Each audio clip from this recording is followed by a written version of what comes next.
मैं एक घर के करीब से गुजर रहा था कि अचानक से मुझे उस घर के अंदर से एक बच्चे की रोने की आवाज़ आई। उस बच्चे की आवाज़ में इतना दर्द था कि अंदर जाकर वह बच्चा क्यों रो रहा है यह मालूम करने से मैं खुद को रोक ना सका।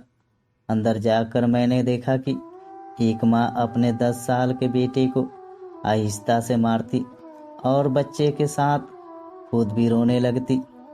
मैं आगे होकर पूछा, बहन जी आप इस छोटे से बच्चे को क्यों मार रही हो जबकि आप खुद भी रोती हो।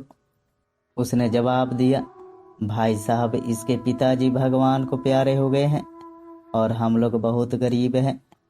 उनके जाने के बाद मैं लोगों के घरों में काम करके घर और इसकी पढ़ाई का खर्च बामुश्किल उठाती हूँ और यह कमबख्त स्कूल रोजाना देर से जाता है और रोजाना घर देर से आता है।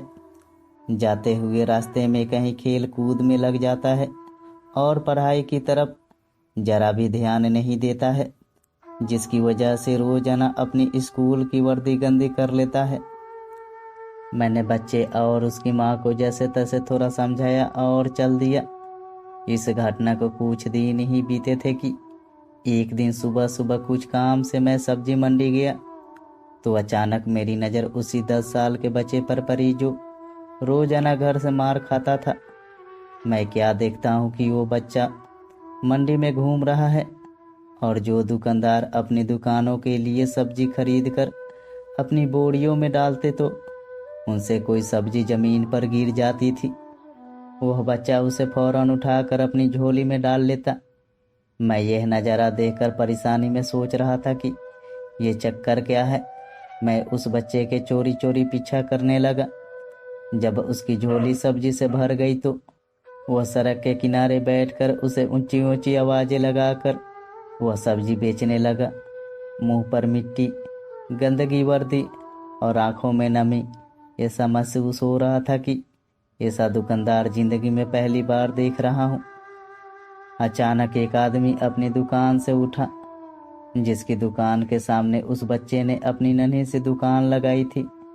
उसने आते ही एक जोरदार लात मारकर उस नन्ही दुकान को एक ही झटके में रोड पर बिखेर दिया और बाजुओं से पकड़कर उस बच्चे को भी उठाकर धक्का दे दिया। वह बच्चा आंखों में आंसू लिए चुपचाप दोबारा अपनी सब्जी को इकट्ठा करने लगा और थोड़ी देर बाद अपनी सब्जी एक दूसरे दुकान के सामने डरते डरते लगा ली। भला हो उस शख्स का जिसकी दुकान के सामने इस बार उसने अपनी नन्ही दुकान लगाई। उस शख्स ने बच्चे को कुछ नहीं कहा। थोड़ी सी सब्जी थी, ऊपर से बाकी दुकानों से कम कीमत। जल्दी ही बिक्री हो गई और वह बच्चा उठा और बाजार में एक कपड़े वाली दुकान में दाखिल हुआ और दुकानदार को वो पैसे देकर दुकान में पड़ा अपना स्कूल बैग उठाया और बिना कुछ कहे वापस स्कूल की ओर चल पड़ा और मैं भी उसके पीछे पीछे चल रहा था। बच्चे ने रास्ते में अपना मुंह धोकर स्कूल चल दिया। मैं भी उसके पीछे स्कूल चला गया। जब वो बच्चा स्कूल गया तो 1 घंटा लेट हो चुका था, जिस पर उसके टीचर ने डंडे से उसे खूब मारा। मैंने जल्दी से जाकर टीचर को मना किया कि मासूम बच्चा है, इसे मत मारो।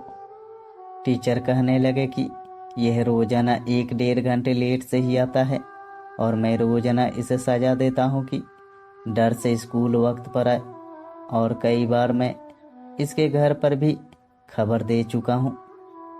खैर बच्चा मार खाने के बाद क्लास में बैठकर पढ़ने लगा। मैंने उसके टीचर का मोबाइल नंबर लिया और घर की तरफ चल दिया। घर पहुंचकर एहसास हुआ कि जिस काम के लिए सब्जी मंडी गया था वह तो भूल ही गया। मासूम बच्चे ने घर आकर माँ से एक बार फिर मार खाई। सारी रात मेरा सर चकराता रहा। सुबह उठकर फौरन बच्चे के टीचर को कॉल किया कि मंडी टाइम पर हर हालत में मंडी पहुँचे और वो मान गए। सूरज निकला और बच्चे का स्कूल जाने का वक्त हुआ और बच्चा घर से सीधा मंडी अपनी नन्ही दुकान का इंतजाम करने निकला। मैंने उसके घर जाकर उसकी माँ को कहा कि बहन जी आप मेरे साथ चलो, मैं आपको बताता हूँ, आपका बेटा स्कूल क्यों देर से जाता है। वह फौरन मेरे साथ मुंह में यह कहते हुए चल पड़ी कि आज इस लड़के की मेरे हाथों खैर नहीं, छोड़ूंगी नहीं उसे आज। मंडी में लड़के का टीचर भी आ चुका था। हम तीनों मंडी की 3 जगहों पर पोजीशन संभाल ली और उस लड़के को छुप कर देखने लगे। आज भी उसे काफ़ी लोगों से डांट फटकार और धक्के खाने पड़े और आखिरकार वह लड़का अपनी सब्जी बेचकर कपड़े वाली दुकान पर चल दिया। अचानक मेरी नज़र उसकी माँ पर पड़ी तो क्या देखता हूँ कि वह बहुत ही दर्द भरी सिसकियाँ लेकर लगातार रो रही थी और मैंने फौरन उसके टीचर की तरफ देखा तो बहुत शिद्दत से उसके आंसू बह रहे थे। दोनों के रोने में मुझे ऐसा लग रहा था जैसे उन्होंने किसी मासूम पर बहुत जुल्म किया हो और आज उनको अपनी गलती का एहसास हो रहा हो। उसकी माँ रोते रोते घर चली गई और टीचर भी सिसकियाँ लेते हुए स्कूल चला गया। बच्चे ने दुकानदार को पैसे दिए और आज उसको दुकानदार ने एक लेडी सूट देते हुए कहा कि बेटा आज सूट के सारे पैसे पूरे हो गए हैं, अपना सूट ले लो। बच्चे ने उस सूट को पकड़कर स्कूल बैग में रखा और स्कूल चला गया। आज भी वो 1 घंटा देर से था।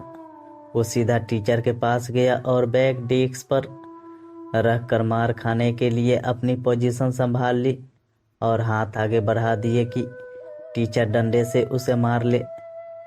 टीचर कुर्सी से उठा और फौरन बच्चे को गले लगाकर इस कदर जोर से रोया कि मैं भी देखकर अपने आंसुओं पर काबू न रख सका। मैंने अपने आप को संभाला और आगे बढ़कर टीचर को चुप कराया और बच्चे से पूछा कि यह जो बैग में सूट है वो किसके लिए है। बच्चे ने रोते हुए जवाब दिया कि मेरी माँ अमीर लोगों के घरों में मजदूरी करने जाती है और उसके कपड़े फटे हुए होते हैं। कोई जिस्म को पूरी तरह से ढांपने वाला सूट नहीं और मेरी माँ के पास पैसे नहीं है, इसलिए अपने माँ के लिए ये सूट खरीदा है। तो ये सूट अब घर ले जाकर माँ को आज दोगे। मैंने बच्चे से सवाल पूछा। जवाब ने मेरे और उस बच्चे के टीचर के पैरों के नीचे से जमीन ही निकाल दी। बच्चे ने जवाब दिया, नहीं अंकल, छुट्टी के बाद मैं इसे दर्जी को सिलाई के लिए दे दूंगा। रोजाना स्कूल से जाने के बाद काम करके थोड़े थोड़े पैसे सिलाई के लिए दर्जी के पास जमा करा दिए हैं। टीचर और मैं सोचकर रोते जा रहे थे कि आखिर कब तक हमारे समाज में गरीबों के साथ ऐसा होता रहेगा। उनके बच्चे त्योहार की खुशियों में शामिल होने के लिए जलते रहेंगे, आखिर कब तक। तो दोस्तों, अगर आपको ये कहानी अच्छी लगी हो तो मेरे वीडियो को लाइक करके चैनल को सब्सक्राइब ज़रूर करें।